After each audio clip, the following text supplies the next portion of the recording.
Hello friends, welcome to my YouTube channel Learn English in Bengali.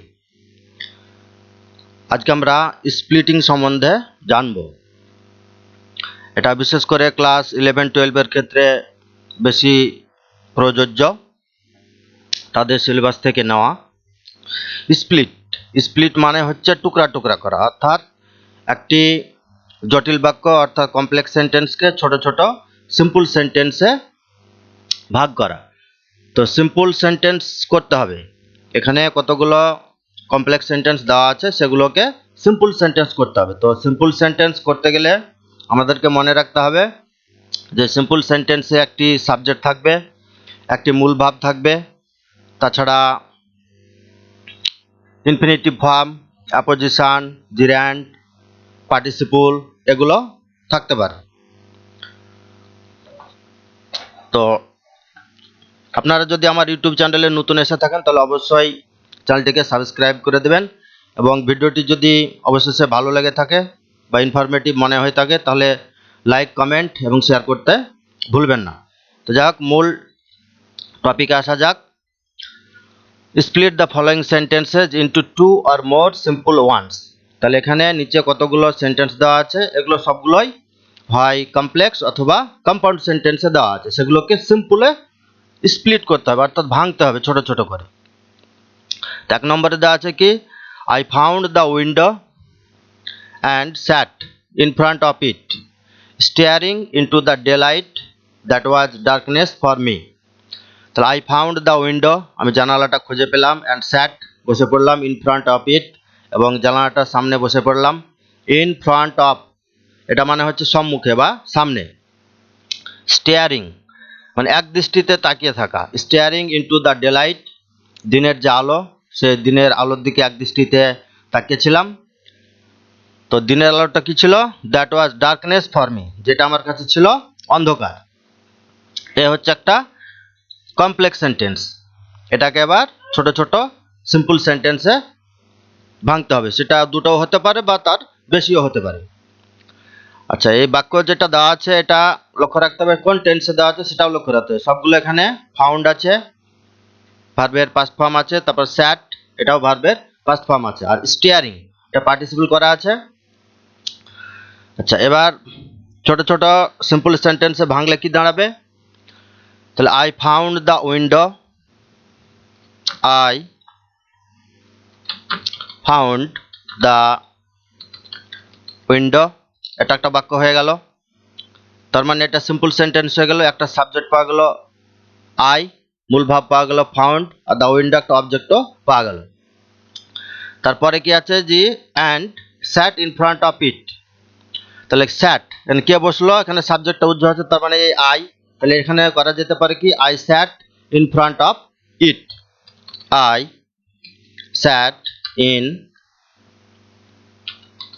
Front of it, আমি এটার সামনে বসে পড়লাম।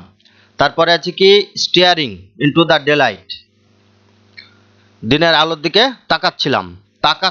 তাহলে পাস্ট কন্টিনিউয়াসে পড়ছে, তাহলে কে তাকাচ্ছিল? আই, আমি।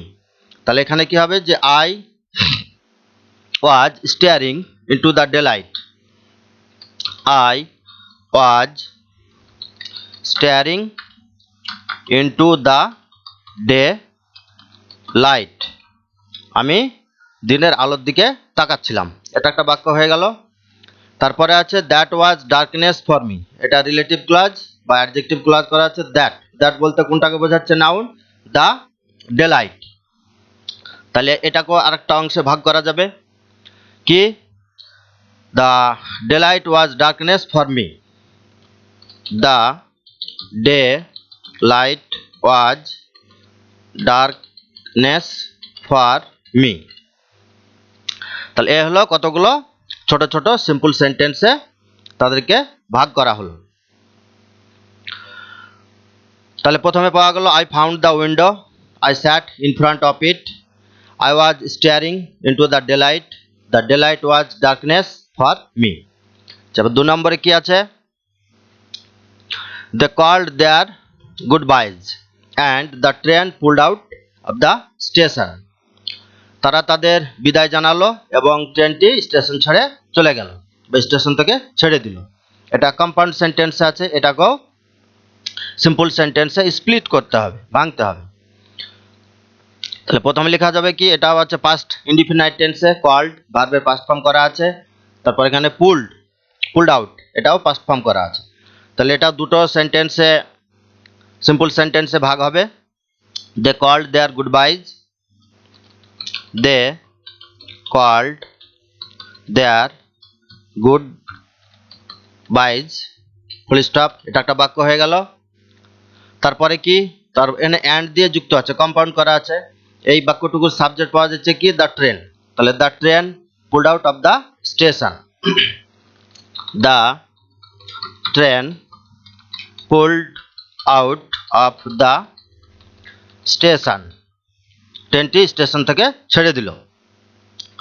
তাহলে এটা দুটো সিম্পল সেন্টেন্স পাওয়া গেল। 3 নম্বর, I know that, আমি জানি যে there were hardly any animals left in the forest near Dehra, আমি জানি যে খুব কম অ্যানিম্যালস প্রাণী, দেহরার কাছে যে ফরেস্ট বনটি আছে সেখানে খুব কম প্রাণী ছাড়া আছে। তাহলে এটাকেও ভাঙতে হবে, এটা কমপ্লেক্সে দেওয়া আছে। তাহলে এখানে কি কি অংশে ভাঙা যেতে পারে, যে there were hardly any animals left, এখানে দুটো হবে, left in the forest near Dehra. আর আরেকটা হবে কি, আই নো দ্যাট, এই যে আই নো দ্যাট আছে, তাহলে দ্যাট এটা হয়ে যাবে ইট, তাহলে আই নো ইট। তাহলে উত্তরটি কি দাঁড়াচ্ছে, দেয়ার ওয়ার হার্ডলি, এই হার্ডলিটার ব্যবহার হচ্ছে যে নেগেটিভ সেন্স প্রকাশ করে, অর্থাৎ নাবোধক মানে বোঝায়, খুবই কম, মানে নগণ্য। তাহলে there were hardly any animals, খুব কম প্রাণী ছিল, হার্ডলি অ্যানি অ্যানিম্যালস লেফট, এটা পাস্ট পার্টিসিপল করা হলো। Left in the forest, left লিভের পাস্ট ফর্ম হচ্ছে left, left in the forest near Dehra, forest near Dehra, এটা একটা বাক্য হয়ে গেল। তাহলে দেহরার কাছে যে বন জঙ্গল বা বন, সেখানে খুব কম প্রাণী ছিল, এটা একটা বাক্য হয়ে গেল। তারপরে কি আছে, যে আই নো দ্যাট, তাহলে আই নো ইট, আমি এটা জানি, আই নো ইট, তাহলে এটা দুটো সিম্পল সেন্টেন্সে ভাগ হয়ে গেল। 4 নম্বরে কি আছে,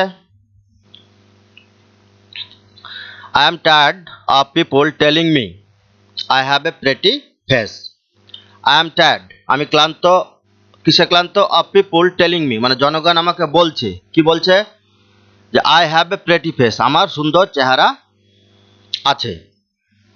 তো এটা একটা কমপ্লেক্স সেন্টেন্স, এই কমপ্লেক্স সেন্টেন্সটাকে কি করতে হবে, সিম্পল সেন্টেন্সে স্প্লিট করতে হবে, ভাঙতে হবে। তাহলে ভাঙতে গিয়ে কি কি পাবো, আর এটা আছে প্রেজেন্ট ইনডিফিনাইট টেন্সে, তাহলে স্প্লিটগুলো প্রেজেন্ট ইনডিফিনাইটে যেন হয় সেটা লক্ষ্য রাখতে হবে। তাহলে পিপল টেল মি, জনগণ আমাকে বলে,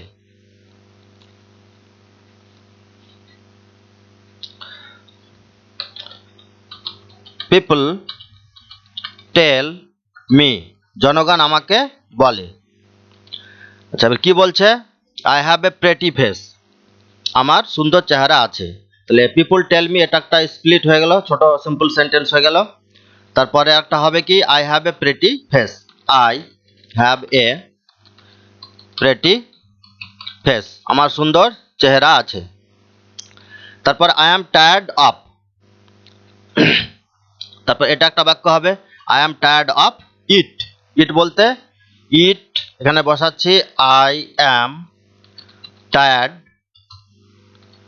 অফ ইট, এই ইট বলতে বোঝাচ্ছে এটা পুরোটাই, people telling me I have a pretty face, এটার পরিবর্তে এখানে ইট ব্যবহার হচ্ছে। তাহলে এটা তিনটা সিম্পল সেন্টেন্সে স্প্লিট হয়ে গেল। পিপল টেল মি এটা একটা, I have a pretty face এটা একটা, আই এম টায়ার্ড অফ ইট, এটা একটা। 5 নম্বরে কি আছে, she was standing so close that, সে এত কাছাকাছি দাঁড়িয়েছিল যে, the perfume of her hair was tantalizing, tantalize, এই tantalize মানে পুনঃ পুনঃ আশা দিয়েও নিরাশ করে দেওয়া। তাহলে মানেটা কি দাঁড়াচ্ছে, she was standing so close that, সে এত কাছাকাছি দাঁড়িয়েছিল যে, পারফিউম মানে হচ্ছে সুগন্ধি, তার চুলের সুগন্ধি কি করছিল, পুনঃ পুনঃ আশা দিয়েও নিরাশ করে দিচ্ছিল। তো এটা কমপ্লেক্সে আছে, এটাকে সিম্পল সেন্টেন্সে ভাগ করতে হবে। তাহলে she was standing so close, তাহলে এটা হবে কি যে she was standing very close, she was standing very close, এটা একটা বাক্য হয়ে গেল। তারপরে কি হবে, the perfume of her hair was tantalising, তাহলে she was standing very close, এখানে সাবজেক্ট একটা পাওয়া গেল, সিম্পল সেন্টেন্স হলো, মূল ভাব একটাই আছে স্ট্যান্ডিং। পরেরটি কি হবে, the perfume of her hair was tantalizing,